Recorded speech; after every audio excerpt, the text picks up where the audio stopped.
Bonjour à tous, avec mes meilleurs vœux de confinement.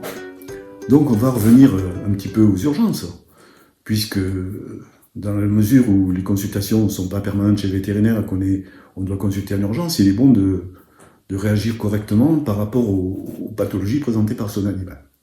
On peut distinguer, par exemple, les urgences entre celles qui sont spectaculaires et celles qui sont sournoises, sachant qu'il est bien plus difficile de gérer une urgence sournoise qu'une urgence spectaculaire. Je vous donne deux exemples.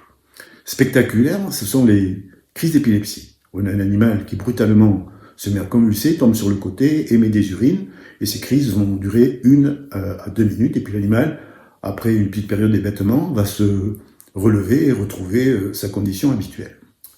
Dans ce cas-là, on a le temps de se retourner. Il n'y a quasiment jamais de mortalité lors de crises d'épilepsie. Donc vous avez le temps d'appeler votre vétérinaire sans vous affoler, et après quelques examens, on vous donnera, ou on vous donnera même pas de traitement. En effet, on considère que lorsqu'il y a moins d'une crise d'épilepsie par mois, on ne donne pas de traitement.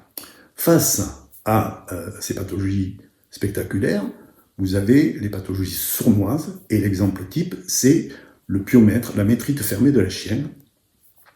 Elle se produit 2 mois après les chaleurs. Vous avez dans l'utérus de la chienne une accumulation de pus, et les toxines qui en résultent vont contribuer à léser des organes, et en particulier le rein.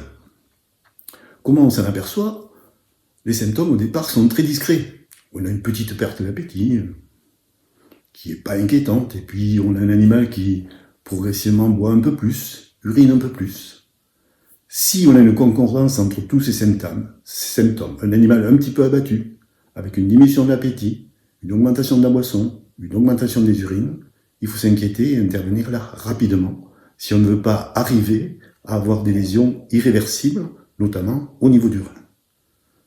Et donc vous voyez que ce n'est pas parce qu'une pathologie est plus spectaculaire qu'une autre qu'elle est plus grave. Voilà, j'espère que cet exemple, cette comparaison, vous permettra éventuellement de réagir correctement si vous rencontrez ce type de cas. Je vous remercie.